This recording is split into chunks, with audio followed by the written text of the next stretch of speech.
بسم اللہ الرحمن الرحیم۔ علامہ دمیری رحمۃ اللہ علیہ نے حیات الحیوان میں اس واقعے کو ذکر فرمایا ہے، اور حیات الحیوان ایک ایسی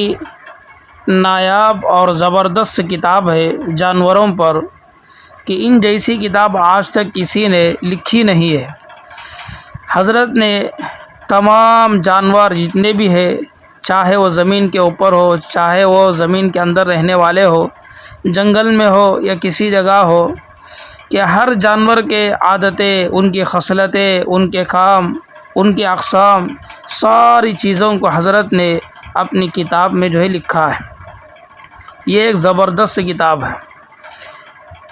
اس کتاب میں بھی حضرت نے اس واقعے کو بیان فرمائے ہیں،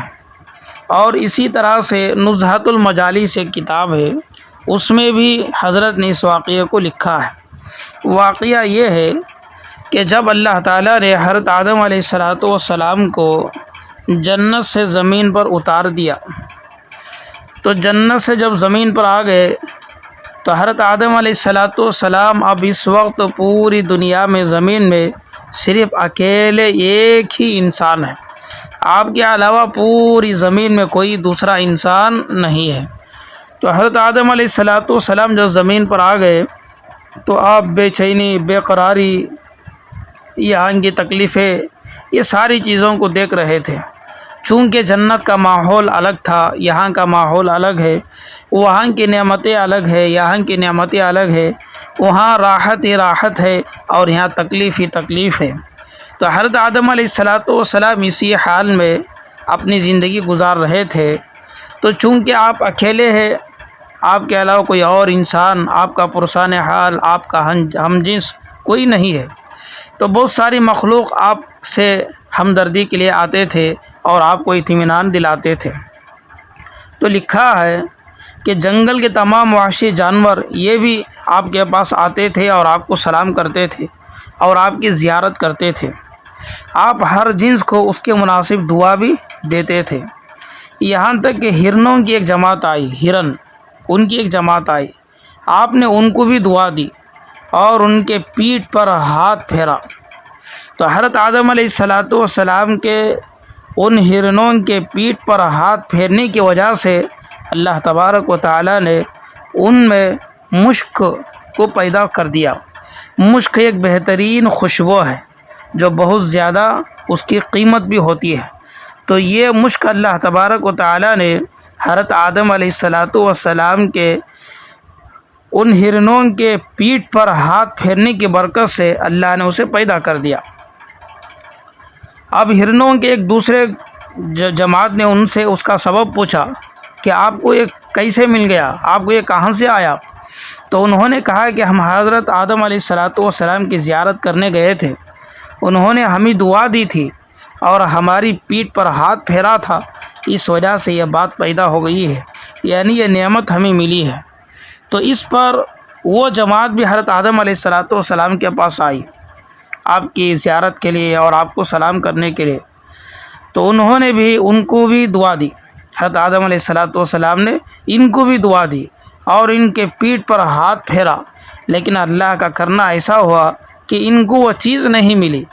یعنی وہ مشک کا نافع ان کو نہیں ملا۔ تب وہ ان سے کہنے لگے کہ ہم نے بھی تمہاری طرح کیا لیکن ہمیں تو کچھ بھی حاصل نہیں ہوا، آپ کو وہ مل گیا،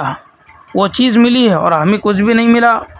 حالانکہ آپ کے پیٹھ پر بھی حضرت آدم علیہ السلام نے ہاتھ پھیرا تھا اور ہمارے پیٹھوں پر بھی حضرت آدم علیہ السلام نے ہاتھ پھیرا، لیکن ہمیں کچھ نہیں ملا، وجہ کیا ہے؟ تو ان ہرنوں کی پہلی جماعت نے جواب دیا کہ ہم نے جو حضرت آدم علیہ السلام کو ملنے کے لیے گئے تھے اس میں ہماری نیت صرف اور صرف اللہ کے واسطے تھی، یعنی ہمارے اندر خلوص تھا، اخلاص تھا، ہم نے اللہ کو راضی کرنے کے لیے ایک دوسری مخلوق کی ہمدردی کے لیے ہم گئے تھے اور ان کی ہم نے زیارت کی تھی، اور تم نے مشک کے لیے حضرت آدم علیہ السلام کے پاس گئے تھے تاکہ ہمیں بھی یہ چیز مل جائے۔ تو اس لیے کہ ہم نے چونکہ اللہ کے واسطے کام کیا تھا تو لہٰذا ہمیں کامیاب ہو گئے۔ اور آپ مشق کے لیے گئے تھے، اللہ کے واسطے آپ نے ان کی زیارت نہیں کی تھی، اس وجہ سے اس چیز سے آپ محروم ہو گئے۔ محترم سامعین، ذرا اندازہ لگا کر دیکھیں کہ جو بھی کام اللہ کے واسطے کیا جاتا ہے، اللہ تبارک و تعالی اس کا بہترین سے بہترین بدلہ دیتا ہے۔ اور جب سے مشق پیدا ہوا ہے اور آج تک رہتی دنیا تک لوگ اس سے فائدہ حاصل کرتے رہیں گے، اور یہ واقعہ بھی تازہ ہوتا رہے گا کہ دیکھو دنیا میں اگر کسی کی قدر ہے، کسی کی پہچان ہے، کسی کی نشانی باقی ہے تو وہ خلوص والوں کی ہے، اللہ والوں کی ہے، اللہ کے واسطے کام کرنے والوں کی ہے۔ جو لوگ اللہ کے واسطے کام نہیں کرتے ہیں،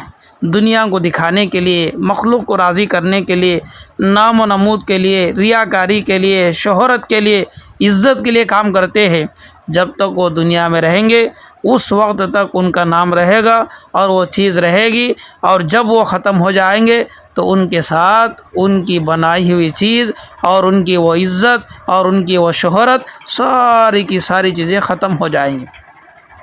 تو لہذا محترم سامعین، ہمیں بھی چاہیے اس واقعے سے سبق لے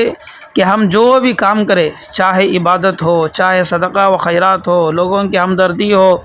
لوگوں کو کھانا کھلانا ہو، کپڑے دینا ہو، جو کچھ بھی ہم کام کریں صرف اور صرف اللہ کو راضی کرنے کے لیے کریں، لوگوں کو دکھانے کے واسطے نہ کریں۔ لوگوں کو دکھانے کے واسطے کریں گے تو اس کا بدلہ نہ دنیا میں آپ کو ملے گا اور نہ آخرت میں ملے گا۔ اور جو اللہ کے واسطے کام کرتے ہیں ان کے اندر خلوص رہتا ہے، اخلاص ہوتا ہے، للہیت ہوتی ہے، اللہ کو راضی کرنا ان کا مقصد ہوتا ہے، تو اللہ تبارک و تعالی اس کا بہترین سے بہترین بدلہ دنیا میں بھی دیں گے اور آخرت میں بھی دیں گے۔ جیسے ان کے خلوص کی برکت کو اللہ نے رہتی دنیا تک کے لیے وہ نشانی کے طور پر اللہ نے چھوڑ دیا، ایسے ہی آپ کے کیے ہوئے وہ کام آپ کے دنیا سے جانے کے بعد بھی لوگ آپ کو یاد کریں گے اور آپ کو اچھے نام سے پکاریں گے کہ فلاں آدمی بڑا ہی خلوص والا تھا، بڑا ہی اچھا کام کیا تھا۔ لہذا ہر کام اللہ کو راضی کرنے کے واسطے کرے، واقعہ کو سنے، عبرت حاصل کرے اور سننے کے بعد دوسروں کو بھی شیئر کر دے تاکہ دوسروں کا بھی فائدہ ہو جائے۔ السلام علیکم ورحمۃ اللہ وبرکاتہ۔